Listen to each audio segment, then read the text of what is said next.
Hello everyone, welcome to our Pariksha Gaon. आपके Pariksha Gaon channel में non tech plus tech both classes available हैं। तो अपनी क्लास स्टार्ट करने से पहले आप अपने चैनल परीक्षा गांव को लाइक, सब्सक्राइब और ज्यादा से ज्यादा शेयर कर दीजिए। जितना हो सके उतना शेयर करिए, प्लस बेल आइकन को जरूर प्रेस कर दीजिएगा ताकि हमारी लेटेस्ट वीडियोस आप तक आसानी से पहुंच सके। तो चलते हैं हम अपनी आज की क्लास की ओर। ओके, तो आज की क्लास में हम फिजिक्स की क्लास लेने वाले हैं और जिसमें हम क्या पढ़ेंगे, तो आज की क्लास में हम बायंट फोर्स इट मींस उत्प्लावन बल के बारे में पढ़ेंगे और इससे रिलेटेड कई सारे एग्जाम्पल्स हैं, उसमें कई सारी आपके कॉन्सेप्ट्स निकलेंगे। वो कॉन्सेप्ट्स का रीजन क्या है वो भी आज हम समझेंगे। सारी चीजें डिटेल में समझेंगे, कोई चीज रटने की जरूरत नहीं है, सारी चीजें हमें समझनी ही है। तो चलते हैं हम अपनी आज की क्लास की ओर। तो आपने कभी ट्राई किया होगा या नहीं ट्राई किया होगा तो उसे जरूर ट्राई करिएगा। क्या ट्राई करना है आपको, एक टब में पानी भरना है, ठीक है ना। उसके बाद कोई भी ऑब्जेक्ट ले लीजिए। मान लीजिए आपने क्या कर लिया, इस पिक के अकॉर्डिंग आपने क्या ले लिया, कोई बॉल ले ली, ठीक है ना। अब आप क्या चाह रहे हो, इस बॉल को पानी की तली पर शिफ्ट करना चाह रहे हो, ठीक है ना। अगर आप केवल ऐसे ही फेंक दोगे उस पानी पर, तली पर वो क्या जाके बैठ जाएगा, ऊपर नहीं आएगा। जल्दी से बताइए, सभी को पता होना चाहिए। ओके, तो अगर वो तली तक जाएगा भी तो वो तुरंत क्या आ जाएगा, ऊपर आ जाएगा, पानी के तल पर आकर तैरने लगेगा, फ्लोट करने लगेगा, ठीक है ना। यदि आप और अच्छे से देखना चाहो तो क्या करिए, उस बॉल को, ये आपकी बॉल है, अब क्या करिए उस बॉल को हाथ से पुश करके टब के तली पर लेके जाइएगा, ठीक है ना। और फिर जैसे ही आपने हाथ हटाया, जब तक आप हाथ लगाए हो उस बॉल पर तब तक तो वो बॉल तली पर रहेगी, लेकिन जैसे ही आपने अपना हाथ हटाया तो वो बॉल क्या आ जाएगी, वापस से ऊपर आकर पानी के तल पर आकर तैरने लगेगी, ठीक है ना। तो यहां पर हमें यह कारण जानना है कि जब मैंने बॉल को नीचे पुश किया तब तक तो बॉल हमारी नीचे तली पर ही रही, लेकिन जैसे ही हाथ को हटाया वापस से ये ऊपर आ जा रही है। इसके ऊपर आने का कारण क्या है ये हमें जानना है। तो इसको जानने के लिए चलते हैं हम अपने नेक्स्ट फिगर की ओर और इसको अच्छे से समझते हैं आखिर कौन सा राज है जिसके कारण हमारी कोई भी वस्तु पानी में डुबोने पर ऊपर आ जाती है, ठीक है ना। ओके, तो यहां पर आप देख रहे हो कि हमारा क्या है, एक ग्लास है, एक ग्लास है और जिसमें हमने एक क्यूबॉइड क्या किया है, तली पर इस पर डाल दिया है, ठीक है ना। जब तक हमने इस पर हाथ लगाया है तब तक तो ये क्यूबॉइड नीचे ही रहेगा, लेकिन जैसे ही हमने अपना हाथ हटाया वैसे क्या होगा, वैसे ये नीचे से क्या होने लगेगा, ऊपर शिफ्ट होने लगेगा और एक समय ऐसा आएगा कि ये देखिए ऊपर आ जाएगा। पहले यहां था, फिर धीरे धीरे यहां, फिर धीरे धीरे धीरे धीरे ऊपर की ओर शिफ्ट होने लगेगा और क्या करने लगेगा, फ्लोट करने लगेगा, तैरने लगेगा। आखिर इसके पीछे कारण क्या है, ठीक है ना। तो यहां पे अगर मैं आपसे पूछूं कि कितने ऑब्जेक्ट्स हैं यहाँ पे, एक हमारी ये बॉडी है और एक हमारा यहाँ पे क्या है, वाटर है, ठीक है ना। अब इस बॉडी पर यदि मैं पूछूं कि कितना बल कार्य कर रहा है, कौन कौन से बल कार्य कर रहे हैं, तो सबसे पहले सभी का कहना यही रहेगा कि बॉडी का कोई द्रव्यमान होगा और उस द्रव्यमान के कारण इस बॉडी का क्या होगा, कोई भार होगा, कोई वेट होगा और उस वेट के बराबर हमारी पृथ्वी इसको अपनी तरफ खींच रही होगी। कह सकते हैं कि इस बॉडी पर नीचे की दिशा में एक गुरुत्वाकर्षण बल कार्य कर रहा होगा, ठीक है ना।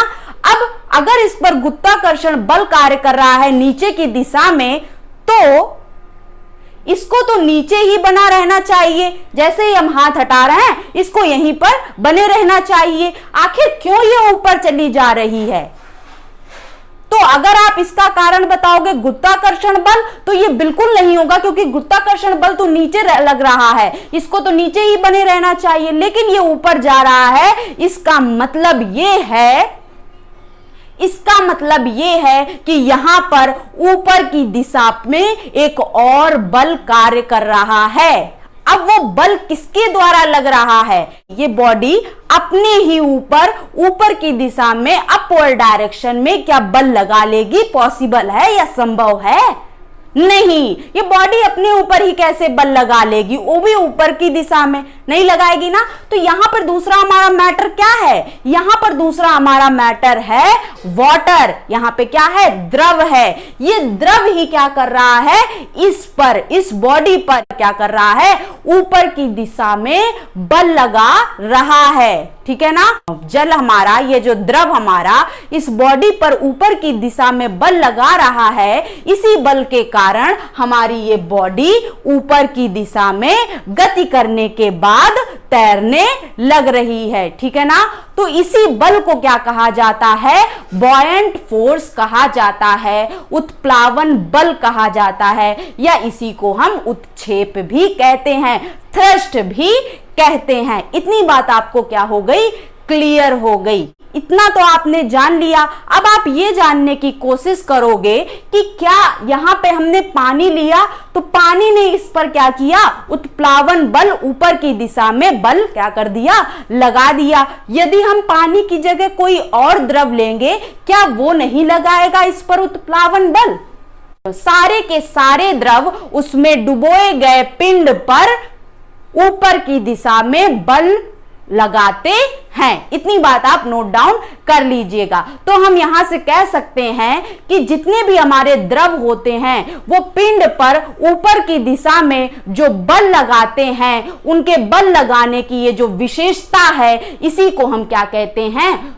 उत्प्लावन कहते हैं। इट मींस बायंसी कहते हैं। ठीक है ना। तो बायंसी मतलब भी आपको पता चल गया, उत्प्लावन बल क्या होता है ये भी आप जान गए। अब किसी के अंदर ये इच्छा जागृत कर रही होगी कि भाई उत्प्लावन बल के बारे में तो हमने जाना, लेकिन इसको हम कैलकुलेट कैसे करते हैं, इसकी गणना कैसे करते हैं? गणना करने का मन में सोच रहे होंगे कि कैसे हमें पता चल जाए कि हम गणना करने लग जाएं। तो उसके बारे में भी जानते हैं। तो चलते हैं अपने नेक्स्ट पिक की ओर और उससे हम गणना करने के बारे में समझते हैं।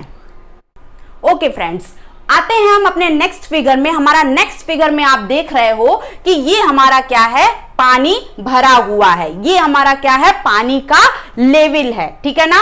अब हम क्या कर रहे हैं? इस पानी पर एक बोट रख दे रहे हैं, जैसे कि हमने यहां पर रख दिया। पहले हमारी पानी की स्थिति कुछ इस तरह से थी। इस लाइन पर हर एक बिंदु पर अगर हम पानी का लेवल देख रहे थे तो समान ही आ रहा था। ठीक है ना। लेकिन जैसे ही हमने यहां पर कोई ऑब्जेक्ट रखा, या मान लीजिए यहां पे क्या रखा गया है? बोट रख दी, तो क्या हो गया? जल्दी से बताइए क्या हो गया?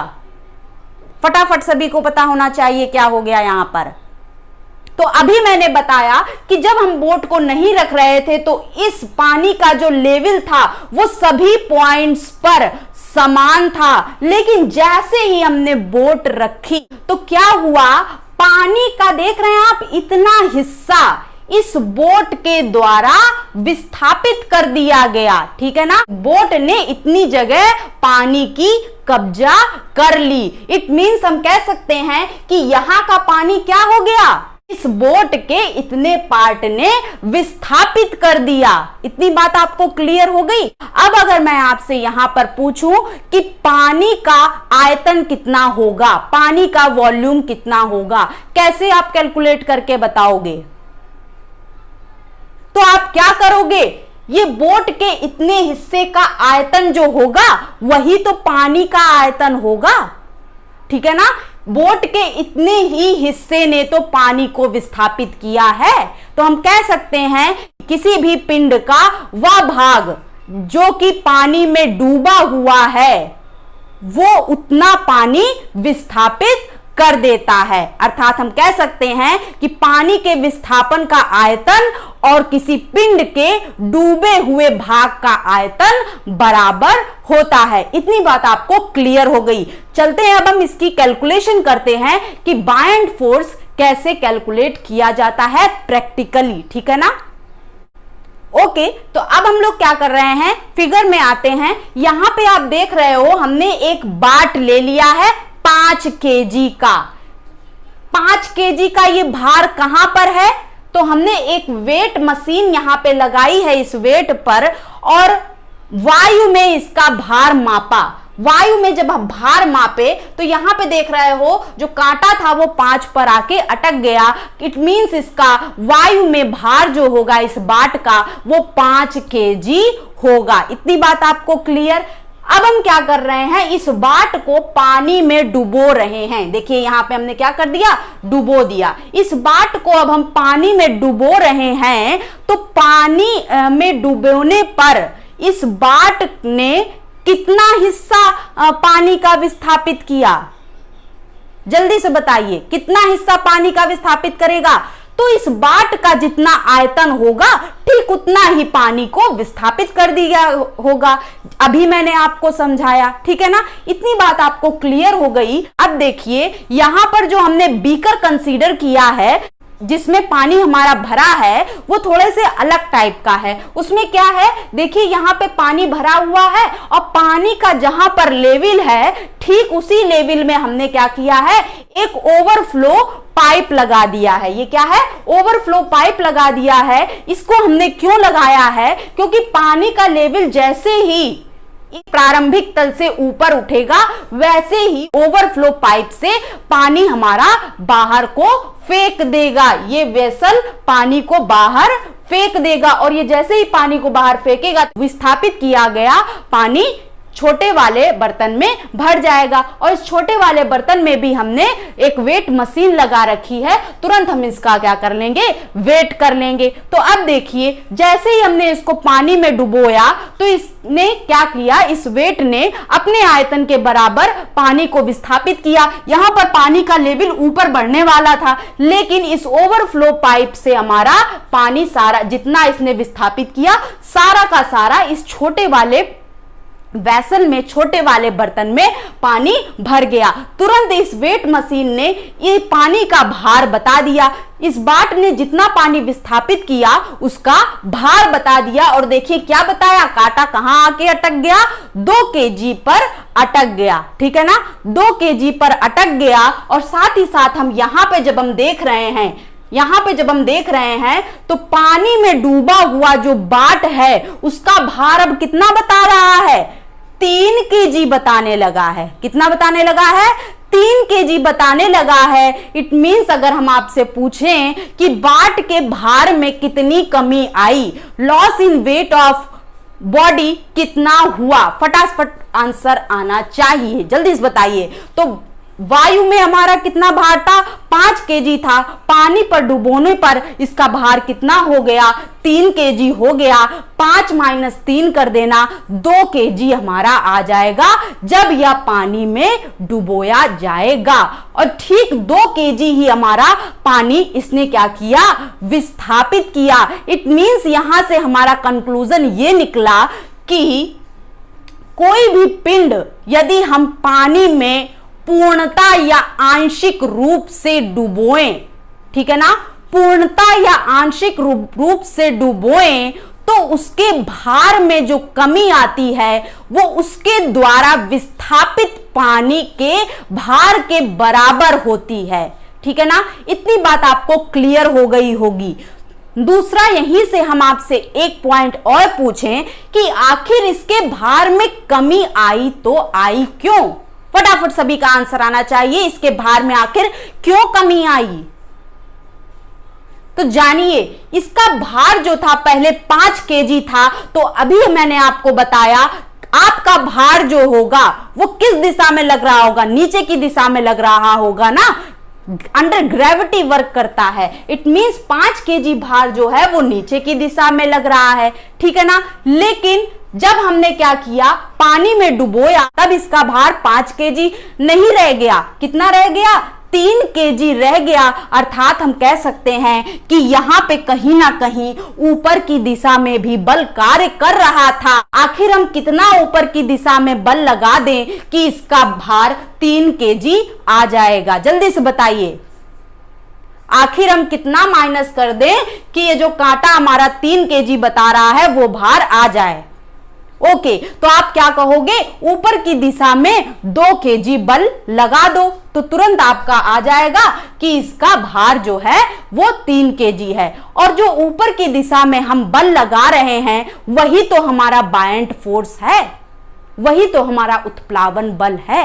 इट मीन्स हम कह सकते हैं इस उत्प्लावन बल के कारण ही इसके भार में क्या आ गई, कमी आ गई। तो यहां से हमारा एक कंक्लूजन और निकला, और वो क्या निकला, उत्प्लावन बल होता है, बायंट फोर्स होता है, वो किसी पिंड के भार में आई हुई कमी के बराबर होता है और इसके साथ साथ उस पिंड के द्वारा विस्थापित जल के भार के भी बराबर होता है। ठीक है ना, इतनी बात आपको क्लियर हो गई, कैसे हमने कैलकुलेट किया वो सारी बातें आपको क्लियर हो गई। लेकिन ये जो हमारा कैलकुलेशन था इस बायंट फोर्स के बारे में बताने वाले आखिर कौन थे, ठीक है ना। इतनी सारी बातें आपने जानी, लेकिन हमें उनका नाम जरूर याद रखना चाहिए जिन्होंने इस चीज को हमें बताया। आज हम इसको पढ़ रहे हैं तो वो कोई और नहीं, हमारे आर्किमिडीज थे,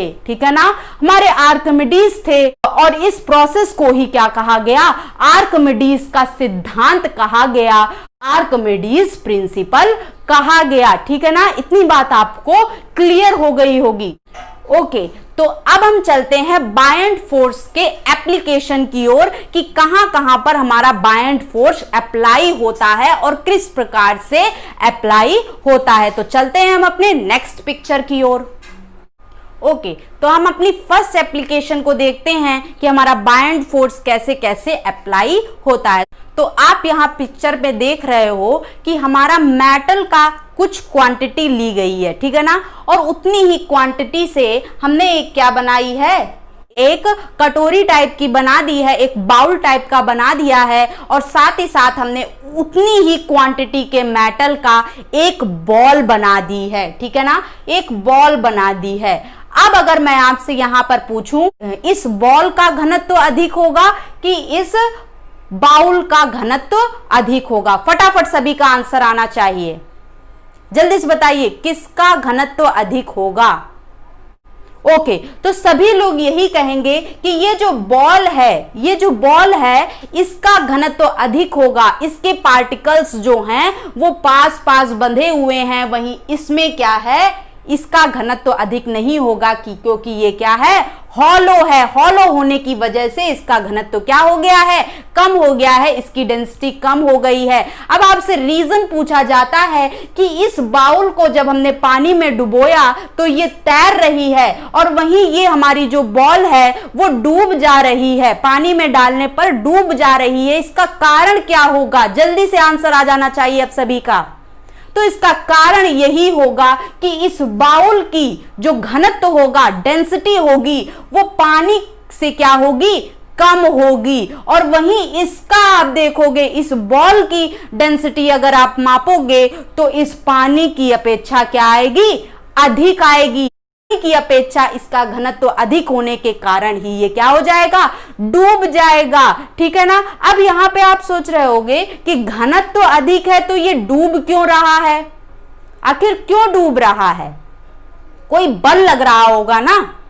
तो आपको पता है कि बल बराबर क्या होता है, दाब गुणे क्षेत्रफल होता है, ठीक है ना। और दाब का मैंने आपको बताया था एक फॉर्म होता है रो जी एच होता है, ठीक है ना। तो इट मीन्स हम कह सकते हैं हमारा बल कितना आ जाएगा, रो जी एच इंटू ए आ जाएगा। इट मीन्स हम कह सकते हैं कि बल और घनत्व एक दूसरे के समानुपाती होते हैं, डायरेक्टली प्रोपोर्शनल होते हैं। तो जब घनत्व इसका अधिक है तो इस पर नीचे की दिशा में जो बल लग रहा होगा, नीचे की दिशा में कौन सा बल कार्य कर रहा होगा, इसके स्वयं के द्रव्यमान के कारण एक बल कार्य कर रहा होगा, गुरुत्वीय त्वरण कार्य कर रहा है। तो गुरुत्वीय त्वरण इसका अधिक हो जाएगा क्योंकि इसका घनत्व अधिक है। इसका गुरुत्वीय त्वरण बायंट फोर्स की अपेक्षा उत्प्लावन बल की अपेक्षा अधिक हो जाएगा, ठीक है ना। और वहीं इसका आप देखोगे तो इस पर जो नीचे की तरफ बल कार्य कर रहा है इसके सेल्फ वेट के कारण वो क्या होगा, पानी द्वारा लगाए गए उत्प्लावन बल की अपेक्षा क्या होगा, कम होगा। यही कारण है कि ये तैर रही है और ये क्या हो जा रहा है, डूब जा रहा है। नेक्स्ट फिगर इसी से रिलेटेड हम देखते हैं, फटाक से सभी का आंसर आ जाना चाहिए। ओके, तो आप नेक्स्ट फिगर में क्या देख रहे हो कि हमारा एक स्टील का एक ब्लॉक रखा है, ठीक है ना। स्टील का ब्लॉक हमने एक रखा है और जैसे ही हम इसको पानी पर रखते हैं, पानी की सरफेस पर, वैसे ही ये क्या कर जाता है, डूब जाता है। लेकिन इसी स्टील ब्लॉक की जितनी क्वांटिटी है, ठीक उतनी ही क्वांटिटी से यदि हम कुछ शेप इस तरह से बना दें, एक शिप के आकार जैसा होता है, उसी आकार में यदि हम क्या कर दें, इसको बना दें, ठीक है ना, तब ये नहीं डूबता है। इसके ना डूबने का कारण क्या है और इसके डूबने का कारण क्या है, तो कारण यही है कि इसका घनत्व अधिक हो जा रहा है। यही कारण है कि ये डूब जा रहा है, क्योंकि इसका सेल्फ वेट, इसका ग्रेविटेशनल फोर्स अधिक हो जा रहा है in comparison to buoyant force. वहीं इसकी स्थिति देखें तो इसका जो सेल्फ वेट के कारण जो नीचे की दिशा में बल लग रहा है वो बायंट फोर्स की अपेक्षा क्या लग रहा है, कम लग रहा है। यही कारण है कि ये डूब नहीं रहा है। आखिर इसकी डेंसिटी हुई क्यों कम, क्योंकि ये जो पार्ट हमारा बना हुआ है ये हॉलो है, ठीक है ना। ये क्या है, हॉलो है। इसमें कहीं ना कहीं खाली स्थान होगा और जहां खाली स्थान होगा वहां पर क्या हो जाएगी, एयर भर जाती है। और आपको पता है कि एयर का जो घनत्व होता है वो हमारे पानी के घनत्व से कई ज्यादा कम होता है। यही कारण है कि इसका घनत्व क्या हो जाता है, पानी की अपेक्षा कम हो जाता है। इस वजह से हमारा क्या होता है, ये वाली बॉडी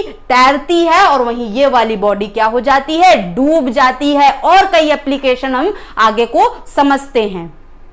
ओके, तो अब मैं अगर आपसे कहूं कि आप 2 ग्लास ले लीजिए, एक में आप शुद्ध जल ले लीजिए और दूसरे में आप नमक पानी का घोल बना लीजिए, नमकीन पानी बना लीजिए, ठीक है ना। उसके बाद आप एक अंडा लीजिए, एक एग लीजिए। सबसे पहले उसको क्या करिए, शुद्ध जल में डालिए, ठीक है ना। उसकी पोजीशन आप देखिएगा, क्या देखने को आपको मिलेगा कि वो पानी के तली पर जाकर बैठ जाएगा, पानी के तली में जाकर बैठ जाएगा, ठीक है ना। लेकिन यदि उसी अंडे को आप क्या करोगे, नमकीन पानी में डालोगे तो वही अंडा पानी की तली पर ना बैठकर पानी की सतह पर तैरने लग जाएगा। फटाक से इसका आंसर आना चाहिए। इसी से रिलेटेड मैंने आपको क्वेश्चन प्रैक्टिस में एक कॉन्सेप्ट बताया था, अभी उसको भी बता देंगे विथ फिगर बिल्कुल क्लियरिफाई कर देंगे आपको। तो जल्दी से बताइए इसका कारण क्या है।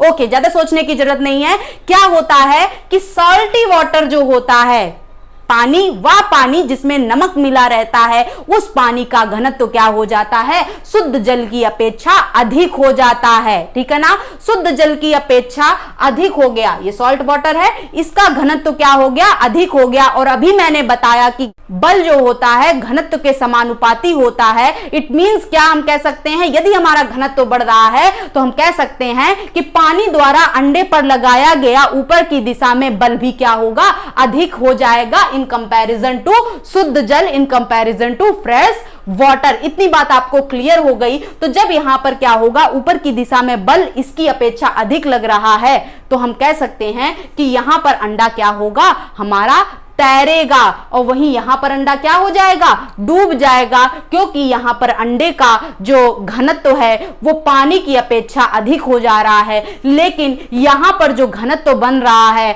हमारे सॉल्टी वाटर का, वो हमारे अंडे के घनत्व से अधिक है, ठीक है ना। तो बाइंड फोर्स यहां पर हावी हो जा रहा है। किस पर हावी हो जा रहा है, अंडे के स्वयं के भार पर हावी हो जा रहा है। इतनी बात आपको क्लियर हो गई। मैंने आपको क्वेश्चन में क्या बताया था, मैंने आपको क्वेश्चन में ये पूछा गया था वहां पे, यदि कोई हमारा जलयान रिवर से, नदी से समुद्र की ओर जाता है तो वो थोड़ा उठ जाता है, थोड़ा नीचे चला जाता है, या डूब जाता है, या स्थिर रहता है। इसी टाइप से कुछ क्वेश्चन था। तो आपने इसका आंसर क्या बताया था अभी आप फिर से देख लीजिए, और वो भी विथ फिगर, विजुअलाइज कर लीजिए उसको।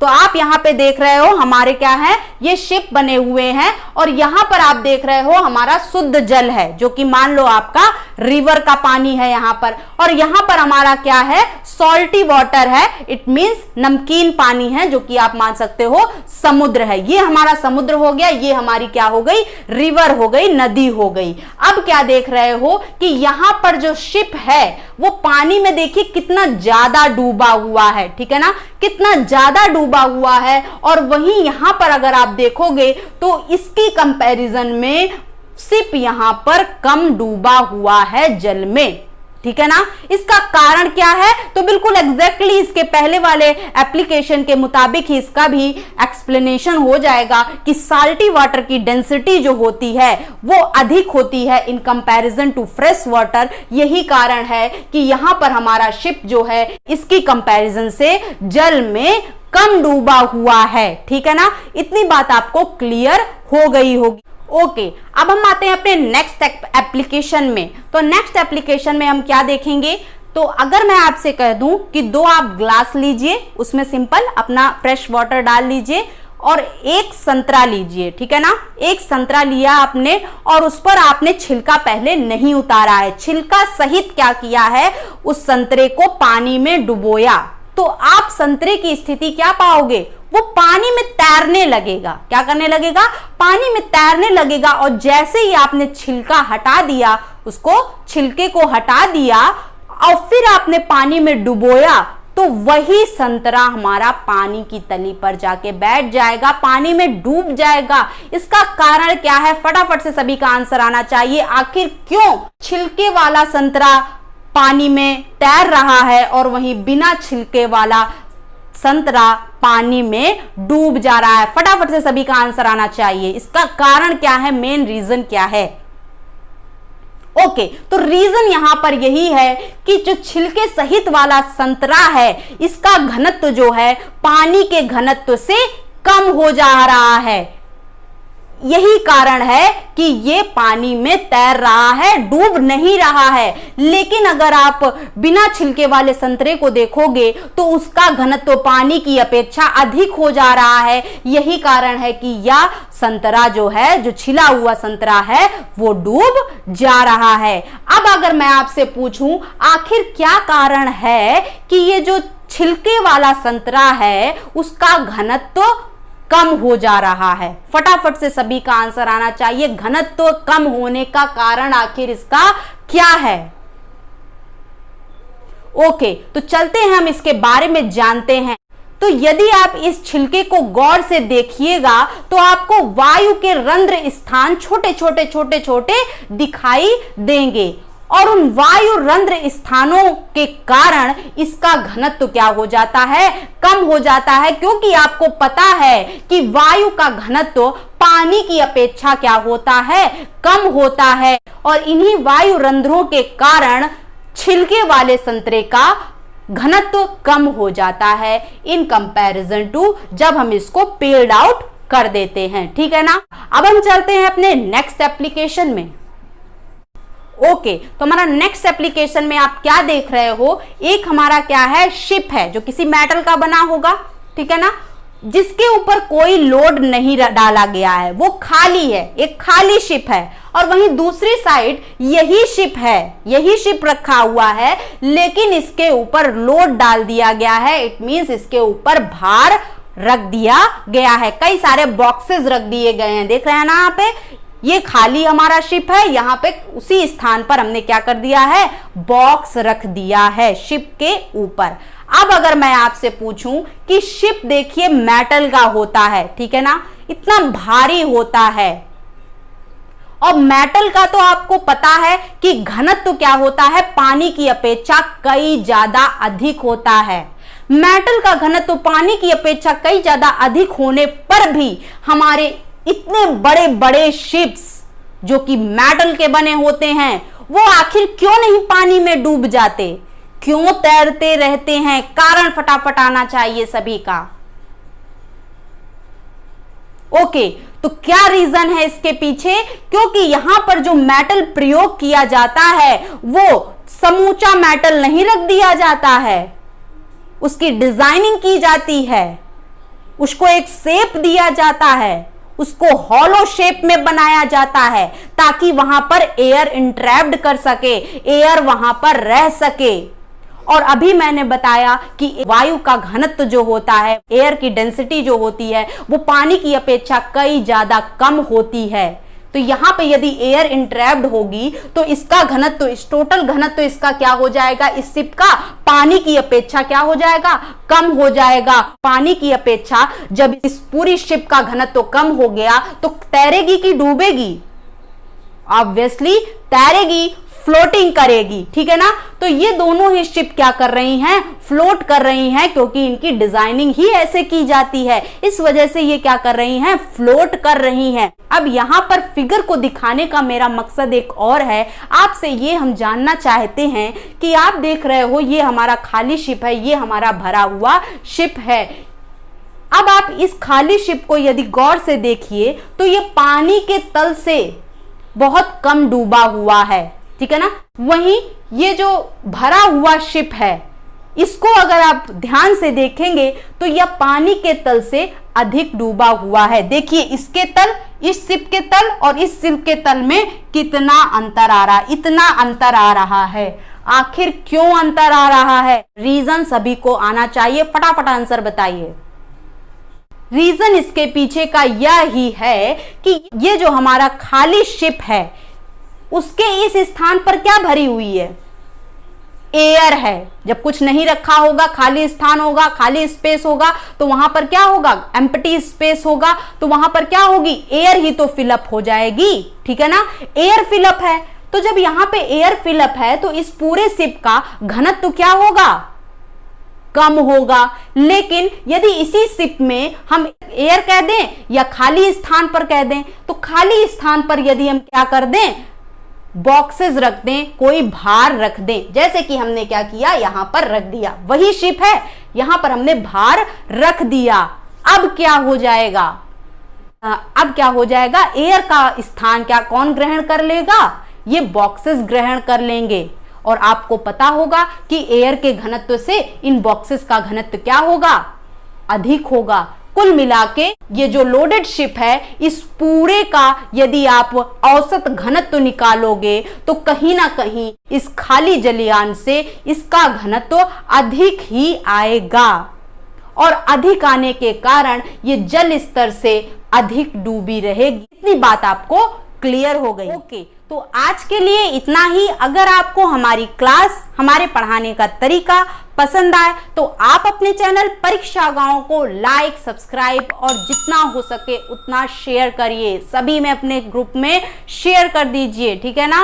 और अपनी लेटेस्ट वीडियोस पाने के लिए बेल आइकन को प्रेस करना ना भूलिएगा। और इसी तरह लगातार आप प्रैक्टिस अपनी जारी रखिए। क्वेश्चंस की ज्यादा से ज्यादा प्रैक्टिस करिए। जो कॉन्सेप्ट्स नहीं क्लियर हो रहे हैं, उनको एक बार नहीं क्लियर हो रहे हैं, दोबारा पढ़िए। दोबारा नहीं क्लियर हो रहे हैं, तिबारा पढ़िए। आखिरकार जीत अपनी ही होगी। कोई भी प्रॉब्लम हमसे बढ़कर नहीं है, ठीक है ना। सारी प्रॉब्लम्स का सॉल्यूशन होगा, वो भी आपसे ही होगा। तो पीछे कभी नहीं हटना है, हमेशा आगे की ओर बढ़ते चलना है, फिर चाहे वो प्रॉब्लम कितनी ही बड़ी क्यों ना हो। Okay, thank you.